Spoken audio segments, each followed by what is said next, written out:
Bom, nessa aula nós vamos conversar sobre prazos para cumprimento de obrigações acessórias, também prazo de decadência, prazo de prescrição. Lembrando apenas que decadência e prescrição é um assunto que voltará adiante em outra aula. Então, vamos lá. Então, Kate, qual é o prazo para apresentação para comunicação do acidente de trabalho? É até o primeiro dia útil após o acidente. Em caso de morte, essa comunicação deve ser feita de imediato à autoridade competente, ou ao INSS ou à autoridade competente, caso não seja possível fazer ao INSS. Laudo técnico. Laudo técnico, ele não é entregue à Previdência, né? Mas o laudo técnico, ele tem um prazo de atualização. O laudo técnico atualizado com referência aos agentes nocivos existentes no ambiente de trabalho, ele deve ser atualizado pelo menos uma vez por ano. E se houver mudança de layout no ambiente, na empresa, né? Antes de completar um ano, a empresa deve atualizar o laudo técnico de condições ambientais, o LTCAT. E o perfil deve acompanhar o laudo. O laudo, se tiver mudança, o perfil também deve ser atualizado para, acompanhar aquelas mudanças do laudo técnico. Por exemplo, uma empresa passa a adotar determinados equipamentos de proteção, coletivos, equipamentos de proteção coletiva que conseguem neutralizar uma nocividade que até então existia no ambiente de trabalho.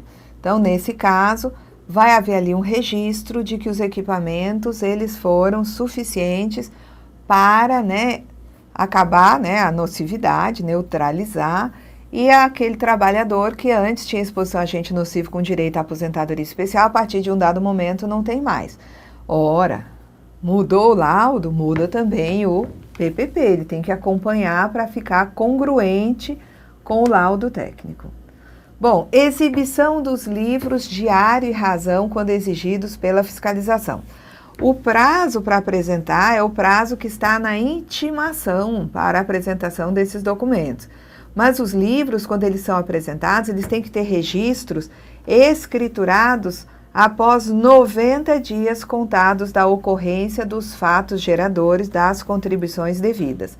Então, se eu estou numa situação de junho de 2013,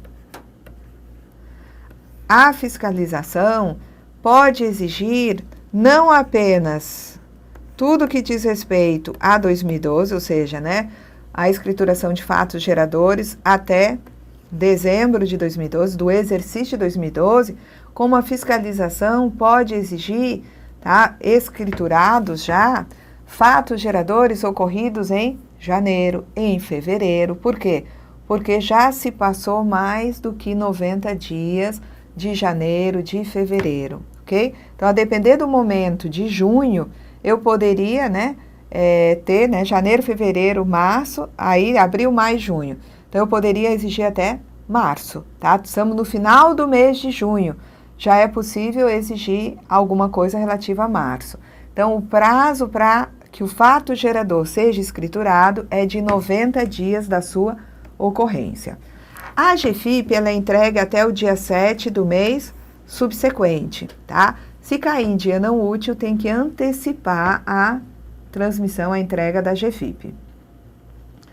Comunicação de existência ou inexistência de óbitos.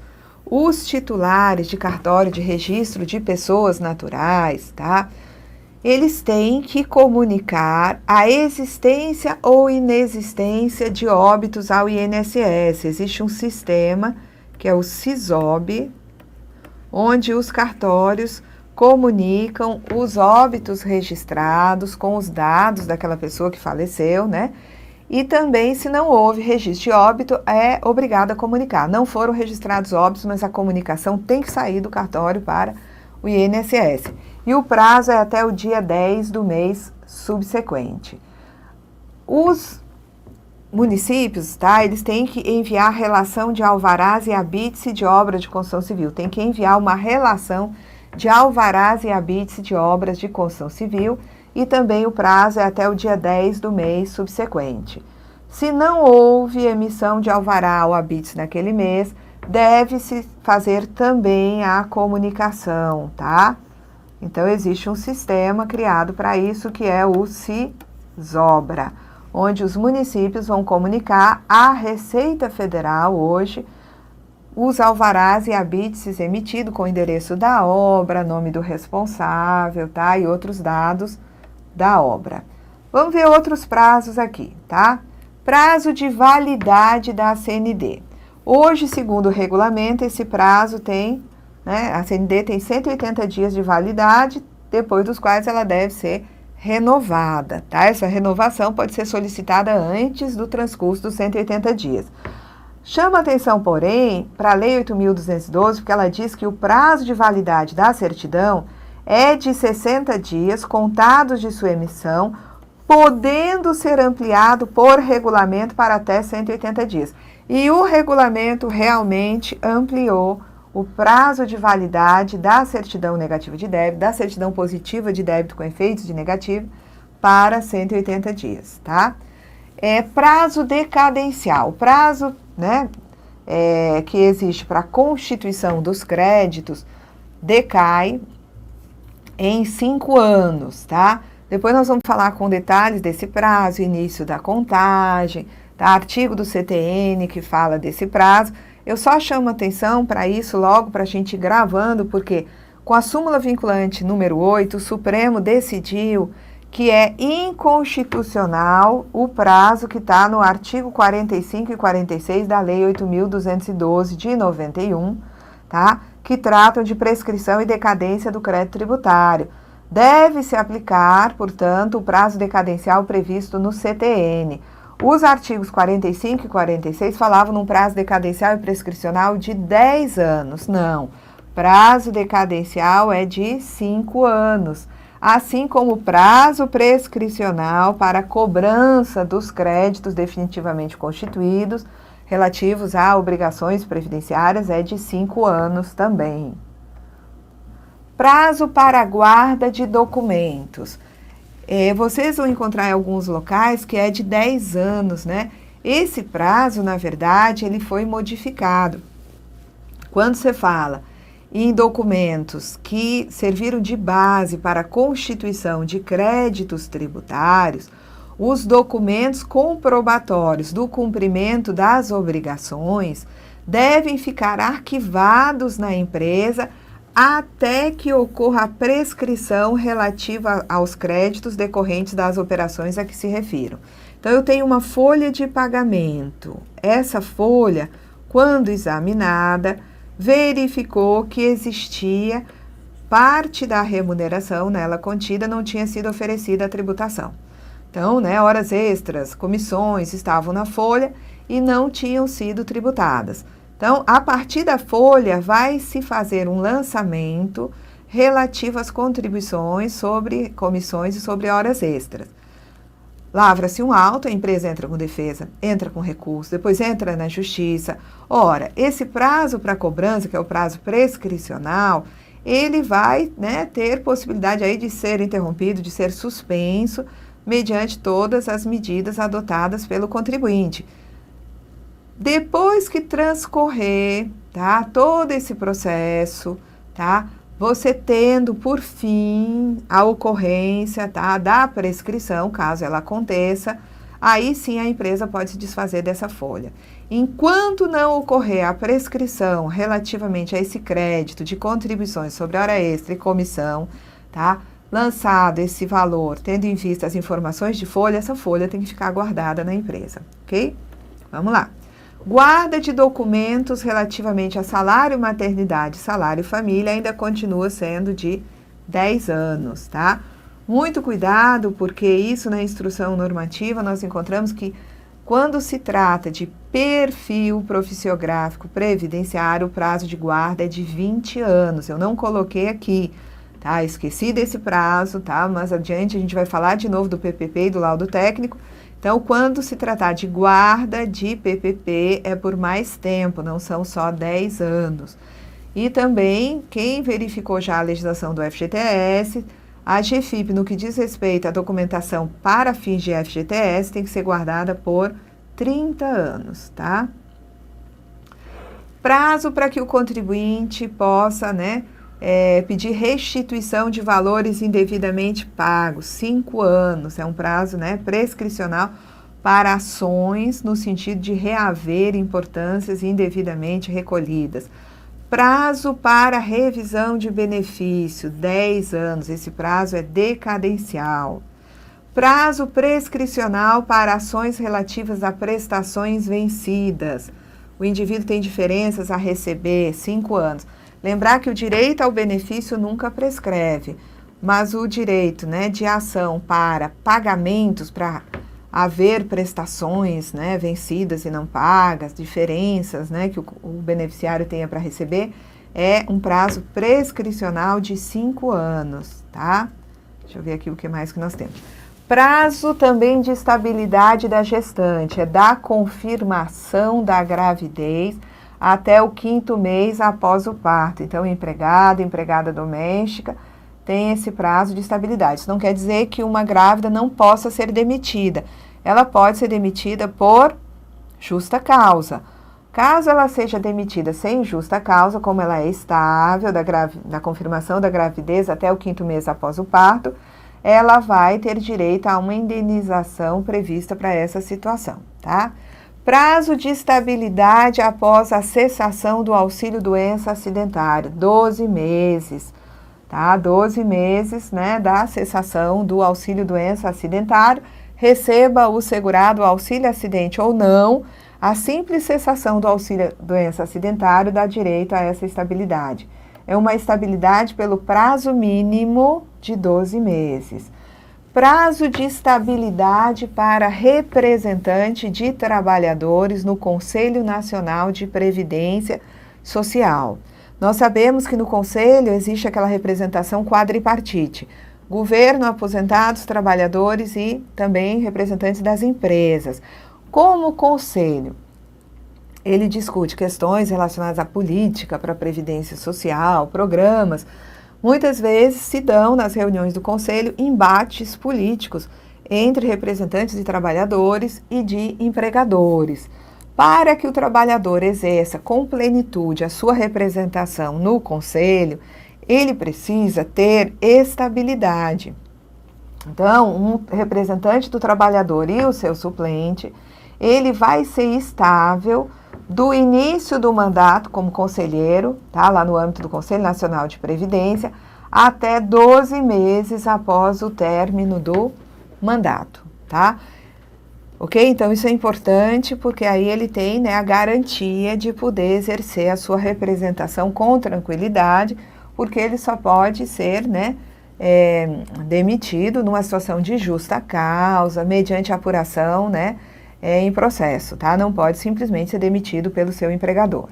Bom, prazo de defesa. O indivíduo, ele foi, né, autuado, ele tem 30 dias para apresentar a defesa, contando esse prazo da ciência do auto de infração, tá? Também no âmbito da parte de benefícios, você tem esses 30 dias para recurso. Então, recurso para o Conselho de Contribuintes, lá no Ministério da Fazenda, 30 dias. Recurso contra uma decisão do INSS para o Conselho de Recursos da Previdência Social, 30 dias. E o mesmo prazo de recurso que o contribuinte tem ou o beneficiário tem, tá? O órgão vai ter para apresentar as contrarrazões de recurso.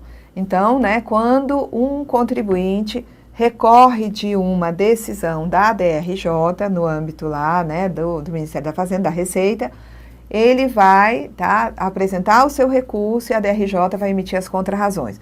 No caso do INSS, um beneficiário insatisfeito com uma decisão do INSS entra com o recurso, tá? O INSS recebe esse recurso para poder emitir as contrarrazões de recurso e em seguida enviar o processo para a junta de recursos. Lembrar também que no caso lá do INSS, das decisões da junta de primeira instância, portanto, o beneficiário pode entrar com recurso contra a decisão da junta na Câmara de Julgamento. ele tem também 30 dias para entrar com recurso contra a decisão da junta, certo? E esse recurso contra a decisão da junta só pode ser oferecido se restar comprovado que a decisão da junta desobedeceu lei, regulamento, ato normativo do ministro ou enunciado, tá, do próprio conselho. Muito bem, vamos ver o que mais nós temos. Temos também um prazo para cobrança amigável, que é um prazo de 30 dias, tá, depois do qual vai se dar a revelia. O indivíduo é autuado, ele tem 30 dias para entrar com uma defesa. Se ele não entrar com a defesa, começa a correr o prazo da cobrança amigável. Após esses 30 dias da cobrança amigável, se esse contribuinte não pagar o débito, não solicitar parcelamento, tá, ele vai ter, né, a revelia, né, sendo aplicada aí a lógica de que deve ir o débito agora para inscrição na dívida ativa, tá? Se dá a revelia, vai para a dívida ativa. Muito bem. Aqui temos, né, o prazo máximo para parcelamento, chamado parcelamento convencional, tá? Não é de 60 dias, não, é de 60 meses, tá? Então, quem solicita parcelamento de uma dívida vai ter um máximo de 60 parcelas para solucionar a sua dívida e ainda assim vai ter que, né, obedecer o valor mínimo da parcela. Ah, mas eu já vi situações em que pode-se fazer parcelamento em até 120 vezes, 180 vezes. Esse não é o parcelamento convencional, esse é um parcelamento que a gente chama de especial. São situações asseguradas excepcionalmente por atos que saem, né, periodicamente para que se tenha recuperação, tá, de créditos. Existem pessoas que não conseguem pagar suas dívidas e aí o governo, né, publica atos no sentido de facilitar o pagamento desse passivo, que isso é interessante para que, né, o fisco consiga, na verdade não é nem o fisco, é a cobrança mesmo, né, tenha, né, uma forma de recuperar créditos que não estavam sendo regularizados. Então, se aumenta o prazo para parcelar. Mas o normal, o convencional, seja o parcelamento ordinário, seja um parcelamento simplificado, é pagamento no máximo de 60 parcelas. Nós temos ainda, tá, alguns outros prazos do tipo número máximo de dias de exercício de atividade de turismo rural para o segurado especial por ano, 120 dias, tá? Número máximo de dias de atividade diversa da produção rural para o segurado especial, 120 dias por ano, não é? E agora pode ser até fora do período de entre-safra ou de defesa. Nós temos aquele número máximo de contratação de mão de obra, que é de 120 diárias por ano. Temos também, né, a questão do número máximo de módulos fiscais, né, 4 módulos fiscais para o segurado especial.